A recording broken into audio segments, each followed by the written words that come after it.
Bismillahirrahmanirrahiim. Assalaamu alaikum warahmatullahi wabarakaatu.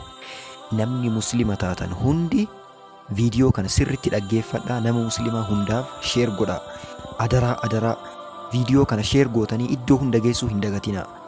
Amantii islaamaa irratti rakkoo guddaa akkasumas kijiba garaagaraa amantii islaamaa irratti kallattii kanaan geggeessaa jiran. Namni muslima taate hundi viidiyoon kun akka muslima hunda bira gahuuf sheer gochuu hin dagatiin. Tana maqaa rabbiitiin si gaafadha. Maaliif jennaan waan khayriitti wal ajajuun waan hamtuu irraa immoo wal orkuun dirqama muslima hundaati jechuudha. Viidiyoo kana qopheessuutti wanti nageesse maalidha? Waraqaa amma footoo irratti argitan kana viidiyoo kana irratti inshallah isinii dhiyeessa. Waraqaan armaan gadii kun eebjuu namni qabrii nabiyyi eegu tokko arge jedhameetiin ummata keenya keessa baay'inaan faca'ee ummanni keenya ittiin dogongorsiifamaa jira jechuudha. Fotoon kun barreeffamni kun akkasumas dubbiin eebjuu namni qabrii nabiyyi eegu tokko yeroo garii maqaa isaa Sheekh Muhammad jedhaniin, yeroo garii ammoo maqaa isaa Sheekh Ahmad jedhaniin maqaan isaayyuu dhaabbata hin qabu jechuudha. Yoo garii Muhammad yoo garii Ahmad kijiba. Namni kun qabrii nabiyyi eegaa jedha. Osoo qabrii nabiyyi eegu eebjuu halkan nabiyyi natti dhufanii dhaamsa kana natti dhaamanii jedhee ummata islaamaa ittiin kijibanii ummata islaamaa dogongora keessa quraanaaf hadiisa irraa ittiin fageessanii akka namni quraanaaf hadiisa ittiin jabaanneef nama islaamaa nama muslima ta'e ittiin shaagalaa jiranii jechuudha. Namni muslima ta'e kan ittiin deemuu qabu kan ittiin marra'amuu qabu quraanaaf hadiisa malee eebjuudhaanii miti. Eebjuu kana dhugaa fakkeessanii ummata muslimaa ittiin jeeqaa jiran. Akka waan eebjuu arganiitti wanti akkana natti dhufe jedhanii ummata islaamaa ittiin jeeqaa jiran. Kuni kaayyoo diinaati. Diinni islaamummaa balleessuudhaaf kallattii garaagaraa fayyadama. Kallattiilee isaan fayyadaman keessaa kun isa tokko jechuudha. Addunyaa kanarratti namoonni hedduun kallattii garaagaraatiin barreeffama garaagaraa dhiyeessan. Sanniin keessaa namoonni kunniis isaan tokko jechuudha. Waraqichi kun maal jedhaa? Namni miiliyoona 6,300 ta'u jannata seenuu dhabee jedha. Waraqaa biroo irratti ammoo maal jedhaa? Amma waraqaan kun akkana jedha malee. Kuni waraqaa Muhammad arge jedhu. Waraqaa Ahmad arge jedhu tokko irratti ammoo maal jedhaa? Osoma salaatan, osoma sooman, osoma nama gaarii ta'anii islaamummaa jala deeman namni miiliyoonotaan lakkaahamu jannata seenuu dhabee jedha. Ergaan kun ergaa pheenxeeti. Maaliif jennaan muslima ta'ee namni tokko jannata hin seenuu jetti jirri. Ergaa jiraasaan kallattii kanaan galmaan gahuudhaaf dhufee jechuu kunillee. Kanaaf kun waraqaa kijibaati. Waraqaa kijibaa kanarraa fagaatuu qabnaa jechuudha. Waraqaa eebjuu Nabi Muhammad jedhu kana ulamaa'iin gurguddaan akka addunyaatti beekamoo ta'an.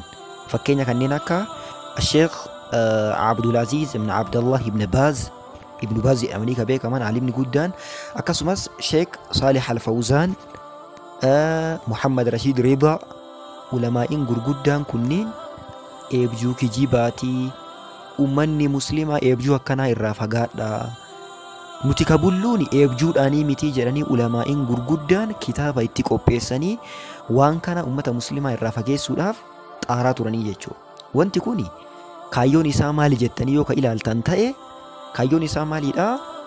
Namni muslima ta'e tokko haga qur'aanaa namaa hiruudhaaf deemu, haga qur'aana kooppii godhee nama biraatti dabarsuudhaaf deemu caalaa eebjuu akkanaa akka namaa dabarsee namni qur'aanaaf hadiisa dhiisee eebjuu akkanaa jannata argadha jedheetiin fotoo eebjuu akkanaa mul'isu yookaan ammoo barreeffama kana ummata muslimaa keessa facaasuutti akka shaagalamu taasisuudha kaayyoon isaanii.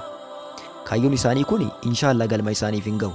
Maaliif jennaan nuti ummanni muslimaa yoo ergama diinaa ta'uu beeknee waan ulamaa'iin ummata irraa fageessan ta'uu beeknee yoo ofii irraa fagaannee nama biraallee kan irraa fageessinu ta'e kaayyoon isaanii galma hin gahuufi jechuudha.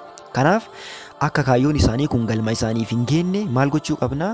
Wanti kun kijiba jenneetiin ummata muslimaa irraa fageessuu qabna. Dogongoroota as keessa jiru keessa yoo isinii hime tokkoffaa amantiin islaamaa akkuma beekamu kan hundeeffame yookaan kan ijaarame maalirratti? Ragaa irratti. Ragaa irratti amantiin islaamaa ijaarame malee eebjuu irratti miti. Namni tokko halkan fakkeenya eebjuu waan akkana arge jedhee otoo kanutti dhufu ta'e eebjuun isaa sun watakka jijjiirama nurra hin fidu jechuudha.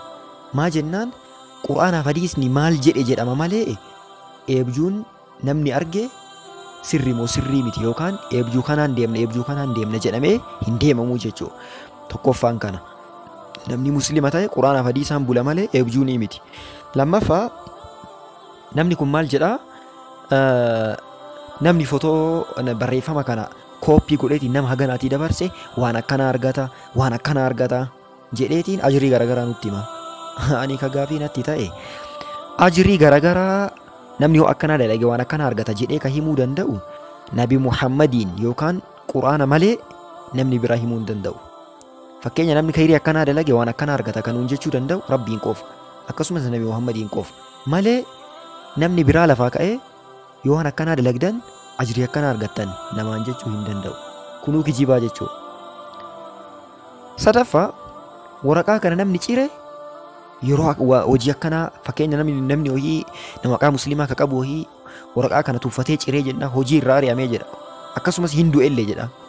Wallaahi waraqaa kana takkaa lamaan kukkunneani namni hedduun hiriyoonni kiyyallee namni an beeku hedduun isaanii waraqaa kana yeroo takkaa lama hin kukkunne yeroo hedduu kukkutanii garuu watakkas hin taane waraqaan kun kijibaa jechuudha. Yaa ummata muslimaa waraqaa kijibaa akkanaatiin gowwoomfamuu hin qabnu. Kan nuti jalatti bullu kan nuti jala deemnu qur'aanaaf hadiisa malee waraqaa kijibaa akkanaa miti jechuudha. Kanaaf irraa fagaatuu qabnaa nama muslimaa biroollee akka irraa fagaatu gochuu qabnaa. Rabbiin karaa qajeelaa irra nu haa oofuu karaa jallinaa waan nu jallisuudhaaf nutti deemu hunda Rabbiin nurraa haa qabu. Viidiyoo kana inshallah iddoo hundatti namni muslimaa marti ilaalee waraqaa kana yaa'u biyya keessa faca'ee waan jiruuf namni muslimaa hundi akka irraa fagaateetiin irraa of eegu sheer godhaatiin nama muslimaa hundaaf dabarsaa isiniin jedha. Yeroo gaarii isiniif haa ta'u. Assalaamu alaikum wa rahmatullahi wa barakaatuh.